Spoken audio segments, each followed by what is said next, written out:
What I really love about the PI method, and I think I might have shared this with you earlier, is that it takes design thinking and entrepreneurship, and it puts them together in a really nice, seamless, and iterative manner.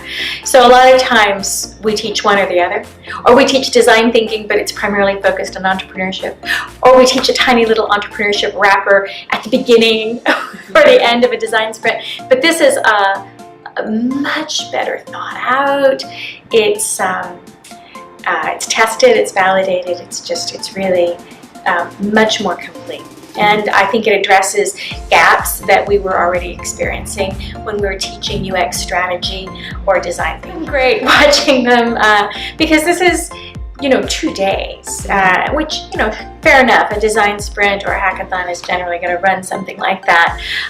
But for me, looking at it in terms of, well, how can I implement this over a 12-week period of time? It's going to lend itself to that really well. In fact, maybe better than the 2-day designs hackathon. But I've been watching the students and watching them wrestle and watching them pivot, and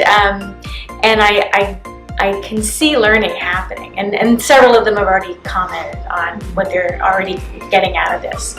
So I think it's going to be great to put into that longer framework. Yeah, I'd like to implement PI into the very first term because it teaches so many of the foundational kinds of core concepts that they'll be expanding on throughout the next 4 years.